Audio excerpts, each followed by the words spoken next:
Le marché de l'assurance emprunteur est l'un des sous-marchés de l'assurance des personnes les plus importants en France, avec un chiffre d'affaires de 9,8 milliards d'euros en 2019, dont 7 milliards d'euros concernaient la couverture des prêts immobiliers, selon les chiffres publiés dans un rapport réalisé pour le comité consultatif du secteur financier. La loi Lemoine récemment votée permet à tout moment de résilier son assurance emprunteur, ce qui changera définitivement la donne sur le marché de l'assurance emprunteur. Que signifie la libéralisation de ce marché pour les Français? Comment profiter de cette nouvelle situation? Quel impact sur votre projet immobilier? Café de la Bourse vous répond. La loi Lemoine ouvre la possibilité de résilier son assurance emprunteur à tout moment. Grâce à la loi Lemoine, les emprunteurs peuvent résilier sans frais leurs assurances emprunteurs quand ils le souhaitent depuis le 1er juin 2022 pour les nouvelles offres de prêt. Pour les contrats en cours, il faudra encore attendre le 1er septembre 2022 pour pouvoir profiter des libertés accordées par cette loi. De plus,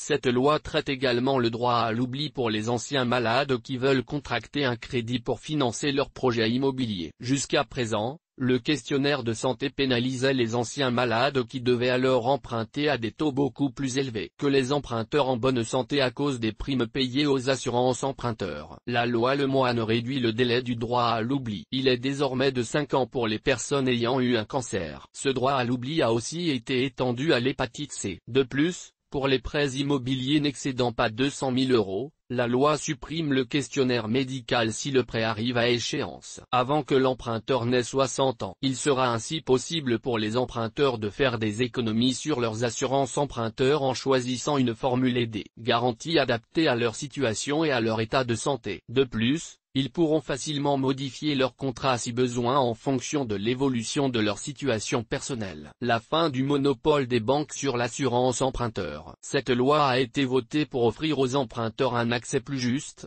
plus simple et plus transparent au marché des assurances emprunteurs jusque-là dominé par les filiales d'assurance des banques. Ces dernières contrôlent en effet plus de 88% du marché de l'assurance emprunteur via un système de mutualisation des risques qui tend à augmenter le coût global de l'assurance emprunteur et à pénaliser le pouvoir d'achat de la plupart des emprunteurs. Les banques semblent en effet globalement proposer des tarifs plus élevés que la plupart des assureurs externes avec un surcoût moyen de 7 850 euros. Quelles économies pour les emprunteurs français? Avec une concurrence plus importante sur le marché des contrats d'assurance emprunteur, les Français auront l'occasion de choisir une offre qui correspond réellement à leur situation. Cela signifie aussi qu'ils pourront bénéficier de meilleurs tarifs. Selon certaines estimations, les emprunteurs français pourraient profiter d'une économie allant jusqu'à 14 939 189 391 euros dans les prochaines années si cette loi permet réellement de stopper le lobbying des banques. Comment trouver la meilleure assurance emprunteur? Il est important de rappeler que le coût de votre assurance emprunteur peut représenter jusqu'à 50% du coût total de votre crédit immobilier. Il est donc essentiel de comparer les offres d'assurance emprunteur disponibles lorsque vous souhaitez financer votre bien immobilier. Vous pourrez ainsi sélectionner la meilleure solution pour vous en fonction de votre situation. Pour cela, n'hésitez pas à utiliser des comparateurs qui répertorient les offres du marché. Magnolia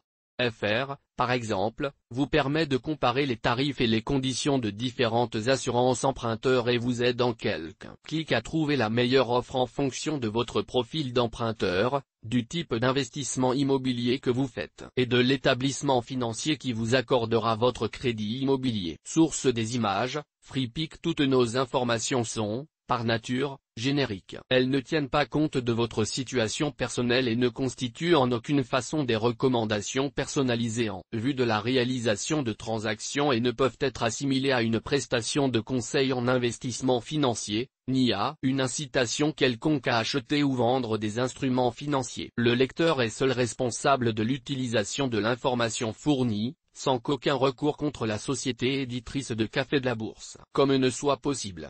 La responsabilité de la société éditrice de Café de la Bourse, comme ne pourra en aucun cas être engagée en cas d'erreur, d'omission ou d'investissement inopportun.